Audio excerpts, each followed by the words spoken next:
Ndugu zangu katika Kristo, karibuni katika tafakari ya Dominika hii, Dominika ya 4 ya Pasaka mwaka C wa Kanisa. Hii inaitwa Dominika ya kuombea miito, Dominika ya miito.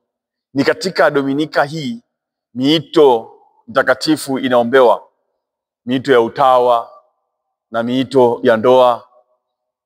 Yote tunaiombea kwa namna moja au nyingine ili mkono wa Mungu uweze kuonekana. Yeye aliye mchungaji mwema aweze kuongoza watu wake katika miito hii mitakatifu. Somo la kwanza linatoka katika kitabu cha Matendo ya Mitume, ile sura ya 13 aya ya 14 na ile aya ya 43 hadi ya 52. Somo la pili linatoka kitabu cha Ufunuo, ile sura ya 7 aya ya 9 na ile aya ya 14 hadi ya 17. Somo la Injili linatoka Injili ya Yohane, ile sura ya 10 aya ya 27 mpaka 30. Kwa sababu ni Dominika ya miito au Dominika ya mchungaji mwema, naomba nianze kwa mfano huu ambao utakufanya utafakari vizuri juu ya maisha yako wewe ambao umeitwa katika miito hii mbalimbali.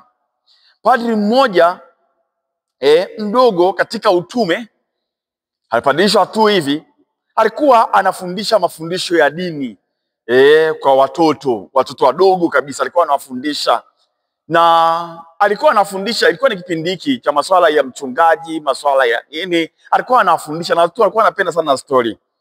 Akaamua awaelezee sasa, kwa sababu ili watu waweze kuelewa juu ya uchungaji na nini, akawaelezea habari za ile Zaburi ya 23. Bwana ndiye mchungaji wangu, sitapungukiwa na kitu. Akaelezea sana hapo. Na baadaye akawaambia ukweli kwamba watoto sasa kwamba wao ni kondoo na wanahitaji kweli mchungaji. Watoto walifurahi sana, watoto wanapokea kwa haraka, wakafurahi sana. Padri akawauliza sasa, kama kwa tizi hapo kidogo, akawauliza, kama ninyi ni kondoo kwa sasa, hapa nani mchungaji wenu? Ni swali ambalo padri alitaka apate majibu pale pale baada ya kuuliza. Kama ninyi ni kondoo hapa na nyinyi mmefurahi, sasa hapa nyinyi nani mchungaji wenu? Akiamini kwamba hawa watoto watasema ni wewe padri. Unajua watoto wengine wanajibu haraka haraka tu, lakini ilikuwa tofauti. Ghafla ukimya ukatawala kwa muda, kisha mtoto mmoja kwa tabasamu akanyosha mkono. Padri akasema sawa, kwa mtoto hapa anaweza akaelewa. Mtoto akasema, Yesu padri, Yesu ndio mchungaji. Sasa padri akafikiria, akasema okay sawa. Akashtuka, kwa nini mtoto amesisitiza Yesu ndiye mchungaji? Kwa sababu yeye aliwauliza, hapa nani mchungaji wenu? Sasa kisha akauliza, sasa kama Yesu ni mchungaji sasa, akataka ajue mimi ni nani? Sasa mtoto akakaa vizuri, akatafakari, akamwambia, sasa mtoto alijibu tu, akaambia, wewe ni mbwa wa mchungaji. Akasema, samahani baba, wewe ni mbwa wa mchungaji. Padri alishtuka, akaambia yule mtoto asirudie tena kujibu kitu kama hicho. Lakini baadaye alikaa akatafakari, akahisi kuna kitu fulani ambacho anaweza akajifunza. Na imetokea huku katika mazingira ambayo tunafanya utume, kuna wachungaji halafu kuna wale mbwa wa wachungaji. Wakati mwingine inawezekana ikafikirika katika akili za wale mbwa wakaamini wao ni wachungaji, lakini kumbe wanamsaidia tu yule mchungaji na nini, lakini sio wachungaji. Na ndio hicho sasa ambacho wakati nakumbuka hii hadithi na kuangalia mazingira ya uchungaji, nikakumbuka kwamba katika maisha sisi sio wachungaji pase, ila tunamsaidia mchungaji pase ambaye, au mchungaji halisi ambaye ni Yesu Kristo mwenyewe. Kwa hiyo maisha yetu, mienendo yetu, kufanya kwetu lazima kuakisi, lazima kuendane na mchungaji halisi ambaye ni Yesu Kristo mwenyewe. Sisi ni tunasaidia tu, lakini maisha yetu lazima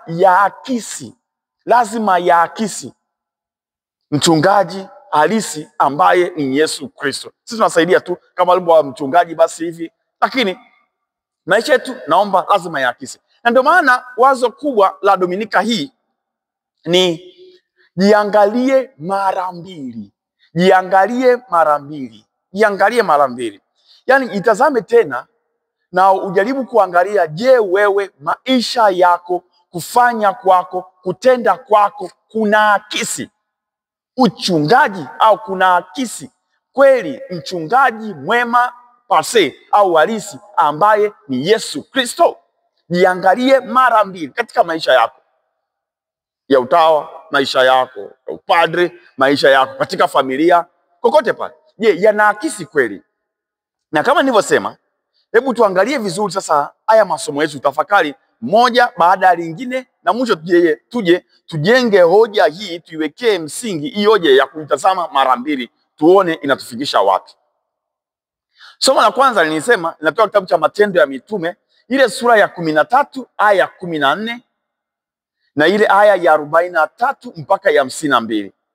Ni somo linaloelezea namna Paulo na Barnaba walivyopambana kueneza neno la Mungu wakianzia kwa Wayahudi. Ni somo linaeleza vizuri kabisa mapambano yao, juhudi zao, jitihada zao za kueneza neno la Mungu.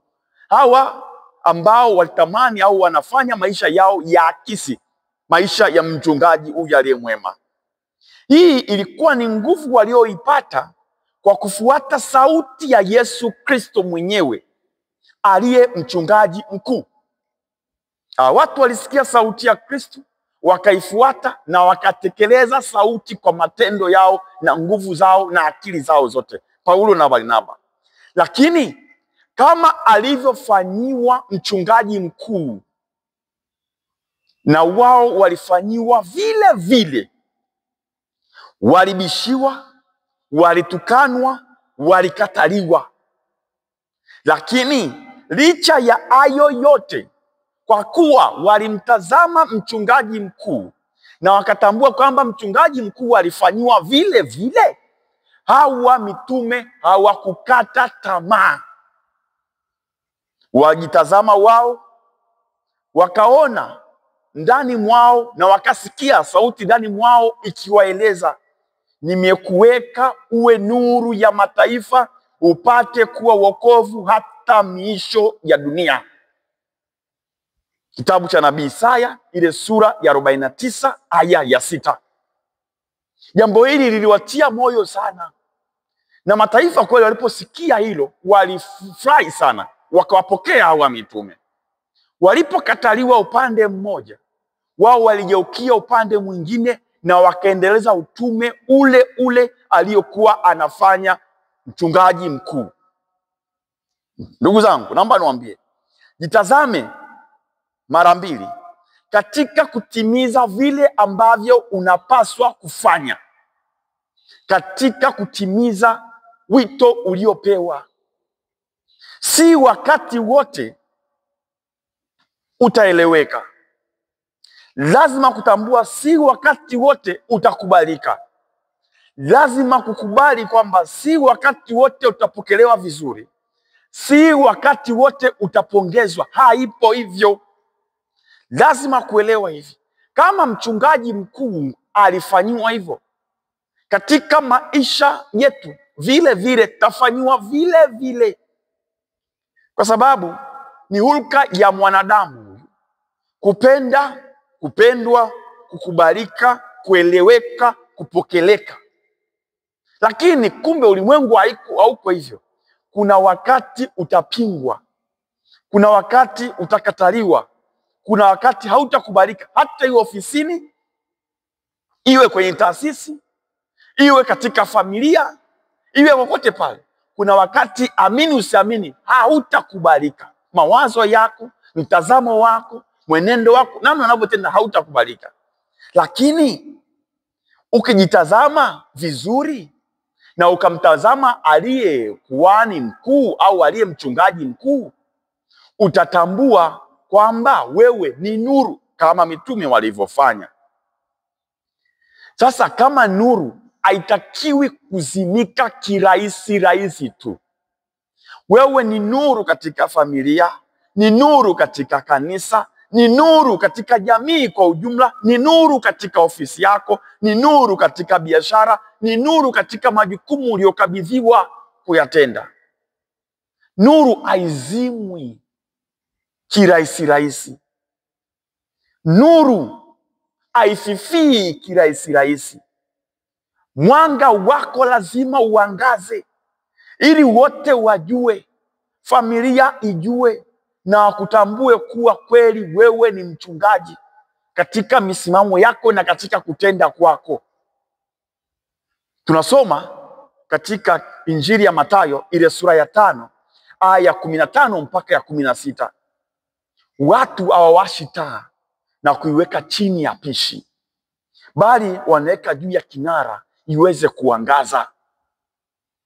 Tambua wewe ni mchungaji, wewe ni kiongozi. Hautakiwi nuru yako izimike kirahisi tu. Lazima uangaze na watu wakuone, lazima uangaze na watu wakuelewe. Ikiwa hayo unayoyasimamia, unayoyatekeleza yanapata kibali mbele ya Mungu, usije ukata tamaa katika kufanya kile ambacho umetumwa kufanya. Somo la pili linatoka kitabu cha Ufunuo ile sura ya 7 aya ya 9 na ile aya ya 14 hadi ile aya ya 17. Hili somo linamwelezea Yesu Kristo kama mwana kondoo aliyetukuka baada ya kumwaga damu. Maisha ni mapambano.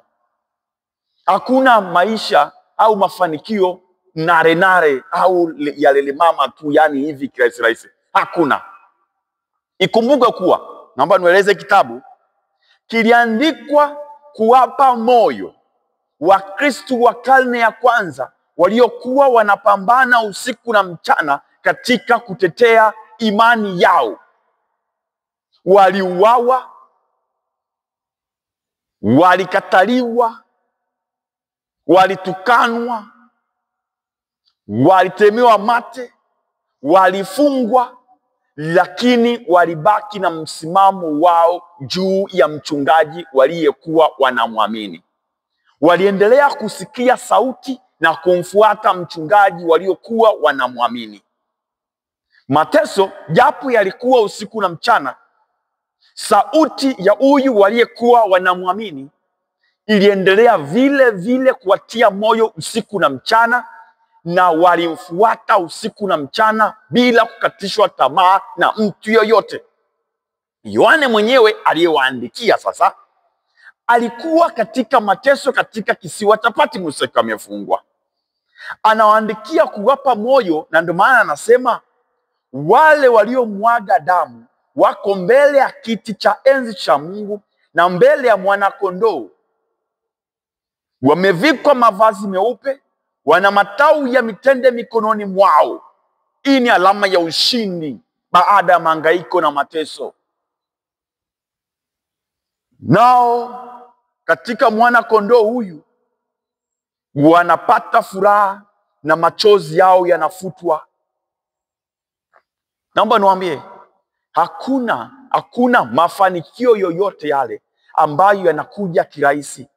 Ndugu zangu, leo siku ambayo tunaiombea miito, lazima tuelewe hivyo. Wito wa familia, wito wa upadre, wito wa utawa, tunaiombea wote ambao kwa jasho na damu zao usiku na mchana wanapambania miito hii. Wanajitoa sadaka kwa ajili ya familia zao, haijalishi wanapitia hali gani. Siku moja Mungu atafuta machozi yao yote. Siku moja watapata tuzo ya kile ambacho wanakipitia sasa hivi. Jitazame mara mbili, jiangalie mara mbili, usikate tamaa katika wito wako. Usikate tamaa katika kile unachokisimamia, katika wale unaowaongoza. Siku moja, tuzo la wema wako, tuzo la jasho lako litatimia. Na kuambie kweli, haliko mbali. Somo la pili, somo la Injili linatoka Injili ya Yohane ile sura ya 10 aya ya 27 mpaka ile aya ya 30. Kiukweli kwa nguvu zetu hatuwezi, ndio maana lazima kumtazama na kumuiga huyu Yesu Kristo aliye mchungaji mzuri na mwema. Katika somo hili mengi anaweza kuelezwa, lakini naomba niwaeleze kwa ufupi somo hili lina maana gani. Haya tuliyosikia ni maneno ya Yesu akiwa hekaluni wakati wa sherehe za Kiyahudi zinaitwa Hanuka. Sherehe hizi zilikuwa ni sherehe au sikukuu ya kutabaruku hekalu, ambayo ilisherekewa kwa siku 8 kukumbuka kutakatifuza hekalu baada ya kunajisiwa na utawala wa kipagani. Hii sherehe Hanuka ilikuwa ni sikukuu iliadhimishwa kila mwaka wakati wa kipupwe, na walisherekea ushindi wa Makabayo katika mwaka 164 kabla ya Kristo, ambao ulikomesha miaka 3 ya unajisi wa Waasiria kulinajisi hekalu la Yerusalemu. Kitabu cha kwanza cha Makabayo ile sura ya 4 aya ya 41 mpaka 61. Kwa hiyo ilikuwa ni sherehe kubwa sana, ilikuwa wengine hata sherehe ya mwanga. Ni katika mazingira hayo ya hekalu wanafika Mafarisayo na kumuuliza Yesu, mpaka lini utatuhangaisha? Ikawa ndio Kristo sema. Na yeye anaeleza kile tulichokisikia hapa, kwamba kondoo wake wanaisikia sauti yake nao wanamfuata. Kuna mengi sana ambayo tunaweza kutafakari, lakini naomba tafakari mawazo 3 kwa haraka. Je, wazo la kwanza, unawajua, wanakujua, wanakusikia? Unawajua, wanakujua, wanakusikia?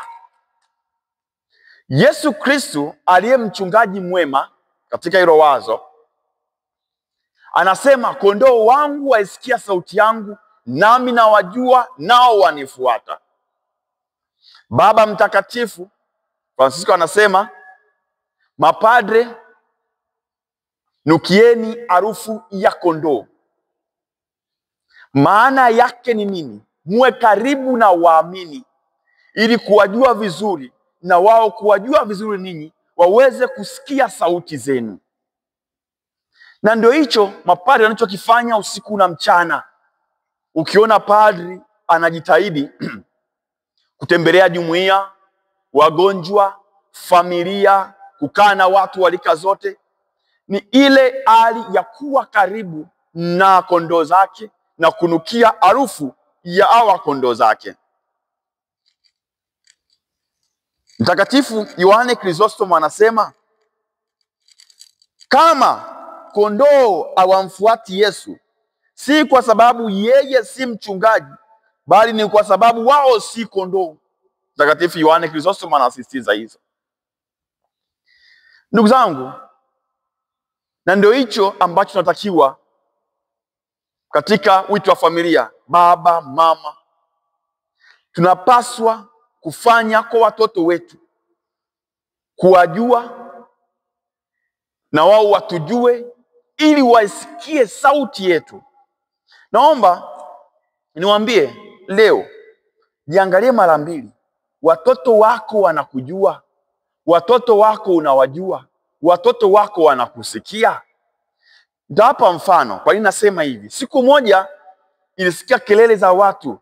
Kuna mtoto mmoja anachomwa moto, na alikuwa anachomwa kwa tuhuma za wizi, kwa sababu si jambo jema, lakini mitaani inafanyika.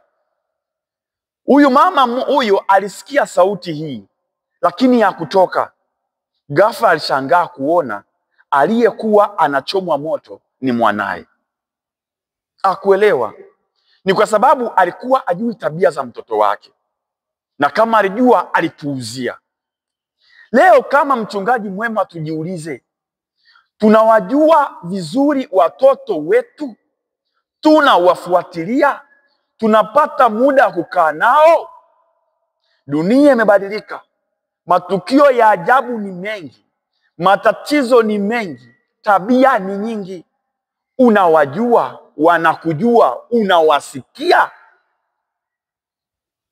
Wanakusikia? Je, wanakufuata? Usipowajua wewe, ulimwengu utawajua na kuwaelekeza. Usipowafanya wasikie sauti yako, watasikia sauti ya ulimwengu na wataifuata. Jitazame sana, hakikisha watoto wako wanasikia sauti yako. Hakikisha watoto wako wanaiga mifano yako na wanakufuata wewe. Nataka niwaambie, katika familia zetu mambo yamegeuka sana. Wazazi tunasikia sauti za watoto badala ya watoto kusikia sauti zetu. Si kitu kibaya, lakini mara nyingi malezi yamebadilika. Mzazi analelewa na mtoto badala ya yeye kumlea mtoto. Tulienda kwenye familia moja, tulikuwa tumekaa, ilikuwa ni muda wa habari. Tunaongea, basi unajua padre amekuja pale na nini, tumekaa tunaongea, tunapiga story 2-3. Ikafika muda wa habari. Lakini muda ule tumefika, mtoto alikuwa anaangalia katuni katika ile familia. Sasa mzazi akaanza kuomba, sasa anaomba remote kwa mtoto ili abadilishe tuangalie habari. Mtoto akaanza kulia, akasema hapana. Sasa mzazi kwa kujibaraguza akasema bwana, unajua watoto wa siku hizi na nini, anaogopa kumnyang'anya remote. Ilibidi tukae saa nzima, baada ya kuangalia habari tunaangalia katuni wote. Tangu siku hiyo sikusahau. Basi tuliondoka tu, lakini tulijifunza mengi sana. Ni aibu katika familia. Unawajua? Wanakujua? Wanasikia sauti yako? Je, wanakufuata? Lazima kulitambua hilo. Jambo la pili, unajitoa? Unajitoa? Wito wowote ni sadaka. Wito wa upadri ni sadaka, wito wa utawa ni sadaka, wito wa familia ni sadaka. Yesu Kristo aliye mchungaji mwema alitoa uhai wake kwa ajili ya kondoo zake. Ni upendo wa ajabu mkubwa sana. Leo lazima kujiangalia mara mbili na kujiuliza, katika wito ulio nao mbele ya Mungu, je, unajitoa sadaka? Nikuombe, lazima kutambua, toa sadaka kwa ajili ya muda juu ya familia yako. Toa sadaka ya furaha na amani kwa ajili ya familia. Toa sadaka ya upole kwa ajili ya familia. Toa sadaka ya mali ulizonazo kwa ajili ya familia. Toa sadaka ya nguvu ulizonazo kwa ajili ya familia. Toa sadaka na tenga muda kwa ajili hiyo. Imekuwa ngumu sana sasa hivi watu kujitoa sadaka. Unakuta tuko bize, wazazi tuko bize na biashara na kazi. Hatutengi muda kukaa na watoto, kucheza na watoto, kuongea na watoto, kusikiliza. Tutajifunza mengi kupitia kukaa nao. Muda mwingine shuka chini, ongea na mtoto ili aweze kuelewa kukaa pamoja na wewe. Lazima kujitoa bila kujibakiza. Walter Bondi aliwahi kusema, nilipokuwa mdogo baba yangu alipenda kuninyanyua. Alipotoka kazini na kunikuta nacheza na magari alininyanyua. Walter Bondi anaendelea kusema, nilipokuwa naanguka baba alininyanyua. Nilipokuwa naumwa kitandani baba alininyanyua. Nilipokuwa mkubwa na kuwa na familia nilijifunza kuwanyanyua wanangu. Niliporudi mtoto alinikimbilia, nilimnyanyua. Nilipokuwa nimechoka mtoto alinikimbilia, nilimnyanyua. Alipokuwa ameshika kikombe alitaka nimnyanyue kwa mkono mmoja. Waweza kujiuliza kwa nini watoto tunapenda tuwanyanyue? Unapomnyanyua mtoto, anaona vile unavyoona. Anaona ulimwengu vile unavyoona. Leo jitoe sadaka, nyanyua familia yako. Nyanyua wale wanaokuzunguka katika wito wako ulionao, uliopewa. kuwachunga. Haijalishi mwanao kafanya nini, hawezi kuwa mtoto wa mtu mwingine, mnyanyue. Akianguka mkungute, mnyanyue. Mwanao hafai, ni wako, mnyanyue. Mwanao amerukwa na akili, mnyanyue. Mwanao ameathirika kwa madawa, ameathirika na jamii, ametelekezwa, mnyanyue, ni mwanao. Lazima kuwanyanyua hawa, kujitoa sadaka kwa ajili yao. La mwisho, mchungaji lazima awalinde kondoo. Je, unawalinda?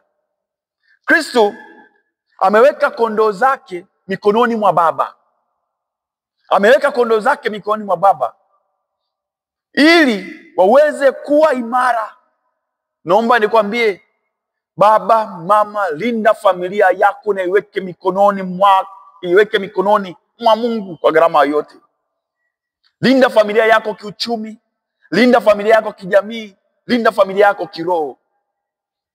Kabidhi familia yako mbele ya Mungu, iweke mikononi mwake. Wakati mwingine naomba nikuombe, huwa sisi ya mapadi tunaombea, padi nasema naomba niombee, padi naomba niombee. Tunafanya hivyo.